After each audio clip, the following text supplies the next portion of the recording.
नमस्कार दोस्तों। दीपावली के इस शुभ अवसर पर मेरी तरफ से आप सभी को बहुत बहुत शुभकामनाएं। आप अपने जीवन में जो भी काम कर रहे हैं उसको मन लगाकर करिए, अच्छे से करिए, गुड इंटेंशन के साथ करिए। आई एम श्योर कि आपको जो सफलता है वो जरूर मिलेगी। देखिए, मैं तो यहाँ पर आपको दिवाली का गिफ्ट नहीं दे रहा हूँ, लेकिन सरकार का कहना है कि हम आपको यहाँ पर दिवाली का गिफ्ट दे रहे हैं। वो क्या है कि जो फ्यूल के प्राइसेस हैं, पेट्रोल और डीजल के अंदर जो एक्साइज ड्यूटी लगाई जाती है सेंट्रल गवर्नमेंट के द्वारा, उसमें काफी बड़ी गिरावट की गई है। कितनी? पेट्रोल में 5 रुपए की और डीजल में 10 रुपए की गिरावट की गई। आप देख सकते हो, petrol diesel prices cut before Diwali, government reduces excise duty. तो इसको हम डिटेल से समझेंगे, जानेंगे कि इसका इंपैक्ट क्या होने वाला है। मतलब कि प्रेजेंट में यहां पर जो टैक्सेस वगैरह लगते हैं उसका स्ट्रक्चर क्या है। यहां पर अगर हम देखें तो क्या आगे आने वाले समय में जो पेट्रोल डीजल का प्राइस है क्या ये फर्दर कम हो सकता है। ओवरऑल सिनेरियो को जानेंगे, काफी कुछ जानने को है। चलिए आगे बढ़ते हैं, लेकिन उसके पहले अगर आप यूपीएससी या फिर किसी भी एग्जाम की तैयारी कर रहे हैं तो इस समय हमारी दिवाली सेल चल रही है। ये पूरे वर्ष की सबसे बड़ी सेल होती है स्टडी आईक्यू पर। तो यहां पर आप इसका ज्यादा से ज्यादा फायदा उठा सकते हैं by going to our website studiiq.com, या फिर आप डाउनलोड कर सकते हैं हमारे ऐप को। चलिए देखते हैं एग्जैक्टली यहां पर हो क्या रहा है। जैसा मैंने आपको बताया कि कंज्यूमर्स को रिलीफ देने के लिए सरकार ने कहा है कि यहां पर जो पेट्रोल और डीजल के ऊपर एक्साइज ड्यूटी, अब ध्यान रखना है कि सेंट्रल गवर्नमेंट और स्टेट गवर्नमेंट दोनों यहां पर टैक्स लगाती है पेट्रोल डीजल पर, क्योंकि जीएसटी के अंदर इसको इंक्लूड नहीं किया गया है। यहां पर पेट्रोल डीजल में जो भी कलेक्शन होता है वो जीएसटी के अंदर नहीं आता है, याद रखिएगा। तो यहां पर जो सेंट्रल गवर्नमेंट टैक्स लगाती है उसको हम कहते हैं एक्साइज ड्यूटी। और ये जो एक्साइज ड्यूटी होता है ना, वो एक पर्टिकुलर नंबर में होता है, जैसे कि 5 रुपए का, 10 रुपए का, मतलब कि क्रूड ऑयल या फिर बाकी प्राइस कितना भी रहे, लेकिन ये एक्साइज ड्यूटी फिक्स्ड रहता है। लेकिन जो स्टेट गवर्नमेंट लगाती है, ध्यान रखिएगा, वो परसेंटेज टर्म में होता है, उसको हम कहते हैं वैट, वैल्यू एडेड टैक्स। जैसे कि अगर सपोज स्टेट गवर्नमेंट ने 10% का टैक्स लगाया, 20% का टैक्स लगाया, तो जैसे जैसे क्रूड ऑयल का प्राइस या फिर बेस प्राइस बढ़ता जाएगा, ऑब्वियस सी बात है ना कि यहां पर परसेंटेज की हम बात कर रहे हैं, तो उसका परसेंटेज, तो उस हिसाब से उनका कलेक्शन भी बढ़ता जाता है। मैं आपको आगे और अच्छे से बताऊंगा, लेकिन यहां पर आप देख सकते हो 5 रुपए पेट्रोल के ऊपर और डीजल के ऊपर 10 रुपए कम किया गया, और ये आज ही से मतलब 4 नवंबर से लागू हो चुका है।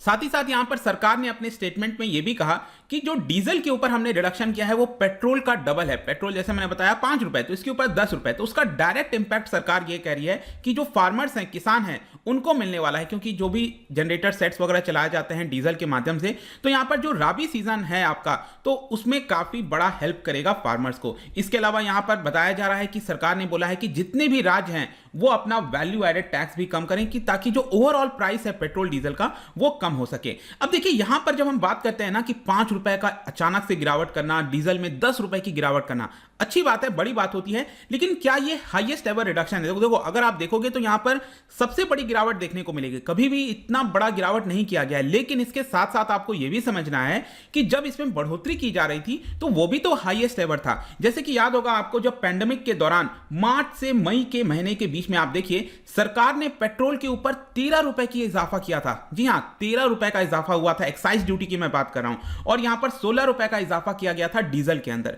तो मार्च से मई के बीच में भी तो यहां पर सरकार ने काफी तेजी से इजाफा किया था। इसके लिए आप देखिए यहां पर हुआ क्या कि पहले सेंट्रल गवर्नमेंट पर लीटर पेट्रोल के ऊपर करीब 20 रुपए यहां पर टैक्स लेती थी, एक्साइज ड्यूटी लगाती थी। लेकिन वो बढ़ोतरी करने की वजह से आप देखिए यहां पर 33 रुपीज हो गया था, मतलब 65% की बढ़ोतरी। डीजल के ऊपर आप देखिए सरकार पहले 15 या 16 रुपए यहां पर एक्साइज ड्यूटी लगाती थी, वो बढ़ाकर कर दिया गया डायरेक्टली 28 रुपीज। तो ये 79% का इंक्रीज हुआ था। तो ठीक बात है कि यहां पर रिडक्शन काफी बड़ा हुआ है, लेकिन उसके साथ साथ आपको समझना है कि पैंडेमिक के दौरान सरकार ने बढ़ोतरी भी हाईएस्ट एवर किया था। तो दोनों को कॉन्टेक्स्ट में देखना होगा। अब यहां पर बहुत लोगों के मन में क्वेश्चन आ रहा होगा कि सेंट्रल गवर्नमेंट कितना कलेक्ट करती है, स्टेट गवर्नमेंट कितना कलेक्ट करती है। देखिए प्रेजेंट में आप देखोगे ना 1 नवंबर के डेट के हिसाब से, तो जो बेस प्राइस है पेट्रोल और डीजल का वो आप देख सकते हैं 47 रुपीज, 49 रुपीज पेट्रोल और डीजल मैं बता रहा हूं। तो अल्टीमेटली प्राइस देखिए कितना होता है, मतलब 50 रुपए मान के चलो दोनों पर है, लेकिन रिटेल प्राइस कितना था 110 रुपए पेट्रोल का,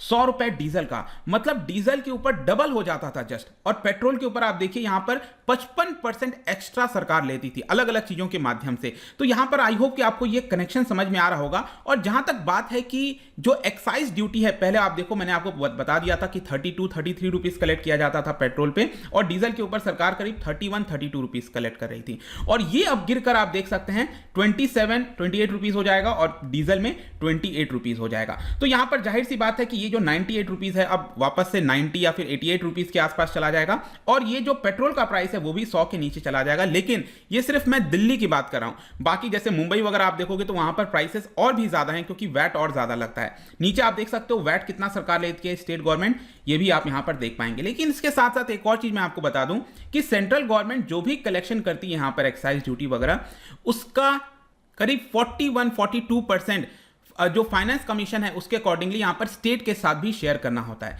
तो उस चीज को भी ध्यान में रखिएगा। मतलब यहां पर दोनों स्टेट गवर्नमेंट और सेंट्रल गवर्नमेंट दोनों ही काफी ज्यादा टैक्स कलेक्ट करते हैं, जिसकी वजह से जो पेट्रोल डीजल का प्राइस है वो ऑलमोस्ट आपको डबल देखने को मिलेगा। अब जैसा कि मैं आपको बता रहा था कि यहां पर आप चार्ट से देखोगे तो क्लियरली आपको समझ में आएगा कि अलग अलग सिटीज के अंदर, जैसे कि सबसे ज्यादा मुंबई में आपको देखने को मिलता है 115 रुपए पेट्रोल का प्राइस, डीजल का प्राइस 106 रुपए, तो सबसे ज्यादा मुंबई में ये प्राइस देखने को मिलता है। बाकी भी आप यहां पर देख सकते हो जितने भी जो मेट्रो सिटीज हैं ये आप देख पाएंगे 110 रुपए, 106 रुपए, इस तरह से प्राइसेस। चेन्नई में यहां पर 106 रुपए के आसपास है, दिल्ली में करीब 110 रुपए के आसपास। उसी प्रकार से आप जो डीजल का प्राइस है वो भी देख सकते हैं। लेकिन यहां पर ये सारी चीजें क्या हो रहा था, धीरे धीरे कहीं ना कहीं आरबीआई इस चीज को मान रहा था, बहुत सारे इकोनॉमिस्ट भी मान रहे थे। मैंने कई बार अपने पहले भी वीडियोस में बताया भी था आपको इसके बारे में कि पेट्रोल डीजल का प्राइस एक लेवल तक ठीक है, समझ में आता है, सरकार को रेवेन्यू की जरूरत थी, पेंडेमिक का दौरान चल रहा था, ठीक है, कुछ हद तक समझ में आता है कि कलेक्शन करना चाहिए था।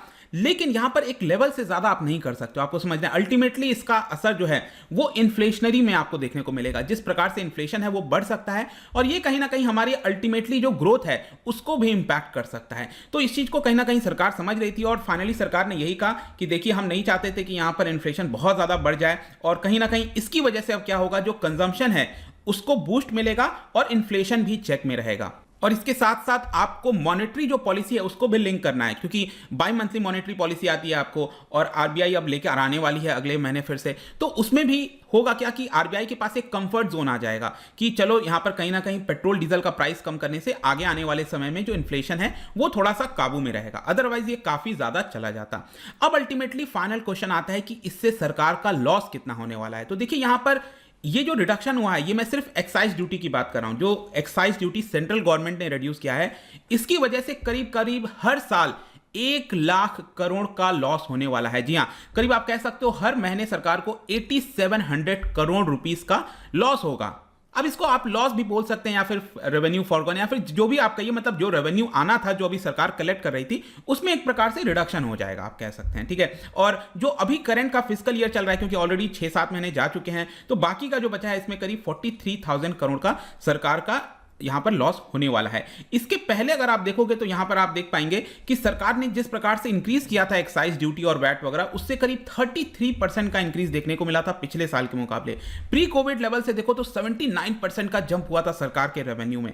इनफैक्ट ये चार्ट से आप बहुत अच्छे से देख सकते हैं 2019-20 में सरकार को 2.2 लाख करोड़ का कलेक्शन हुआ था। ये मैं सिर्फ एक्साइज ड्यूटी की बात कर रहा हूं। जी हां, अभी तो वैट वगैरह का कलेक्शन अलग है जो कि डायरेक्टली राज्य सरकार के पास जाता है। सिर्फ एक्साइज ड्यूटी से आप देखिए 2019-20 में 2.2 लाख करोड़ का था। आप इसको जस्ट कंपेयर करो 2014-15 में, यहां पर उतना ज्यादा एक्साइज ड्यूटी नहीं लगता था, तो मुश्किल से 1 लाख करोड़ के आसपास का कलेक्शन होता था। लेकिन उसके बाद से धीरे धीरे यहां पर कलेक्शन बढ़ता गया, और 2020-21 में जैसा मैंने बताया था सरकार ने बहुत ज्यादा बढ़ा दिया था, और आप देखिए 2020-21 में हाईएस्ट एवर कलेक्शन हुआ था 3.72 लाख करोड़ का, जो कि बहुत होता है, राइट। तो इसमें आप कहीं ना कहीं 1 लाख की कमी आएगी, 1 लाख करोड़ की कमी आएगी। लेकिन अब यहां पर फाइनल क्वेश्चन आता है कि क्या इसकी वजह से पेट्रोल और डीजल के प्राइस लगातार गिरते जाएंगे। देखिए थोड़ा बहुत कंफर्ट मिलेगा आपको, लेकिन कल ही मैंने ये वीडियो बनाया था, अगर आपने नहीं देखा है तो जरूर देखना। मैंने आपको उसमें क्लियरली बताया था कि जिस तरह से इस समय ट्रेंड चल रहा है इंटरनेशनल मार्केट में, उससे साफ दिख रहा है कि जो डिमांड है क्रूड ऑयल का वो बढ़ता ही जाएगा, और साथ ही साथ यहां पर जो ओपेक जो देश हैं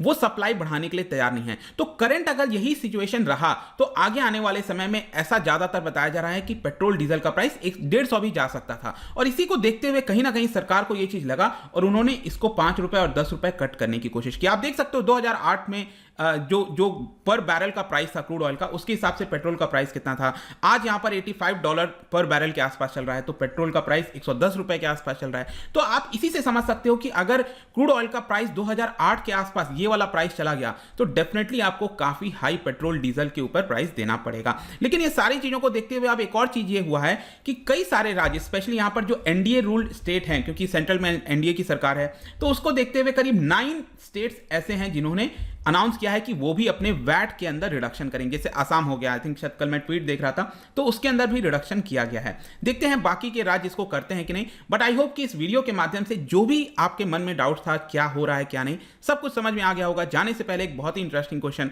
ओपेक आपको पता है, जब भी मैंने आपसे बात किया, organisation of petroleum exporting countries, ये वो देश हैं जो कि बहुत ज्यादा जो क्रूड ऑयल है उसको एक्सपोर्ट करते हैं। तो इसको बनाया गया था 1960 में through a result of meeting to that took place in the Iraqi capital Baghdad में ये मीटिंग हुई थी। तो यहां पर आपको बताना है कि इसके अंदर जो 5 फाउंडिंग मेंबर्स थे उसमें से कौन सा मेंबर यहां पर नहीं है, कौन सा फाउंडिंग मेंबर नहीं है, ये आपको यहां पर बताना है। इसका राइट आंसर आपको पता ही है, मेरे इंस्टाग्राम पर तो मिलेगा ही, वहां पर अगर आप नहीं हो कोई बात नहीं, टेलीग्राम से भी ले सकते हैं इसका सही उत्तर। मैं कई सारे एमसीक्यूज यहां पर डालता रहता हूं स्टोरीज के फॉर्म में, आप जाकर प्ले कर सकते हो। बाकी अगर आपको पीडीएफ चाहिए तो टेलीग्राम पर आइए, अलग अलग सोशल मीडिया पर भी आप जुड़ सकते हैं। साथ ही साथ यूपीएससी या फिर किसी भी एग्जाम की तैयारी कर रहे हैं तो आप हमारे ऐप को डाउनलोड करिए। आई होप कि वीडियो आपको पसंद आया होगा। मिलता हूं आपसे next time, till then thank you very much, see you soon.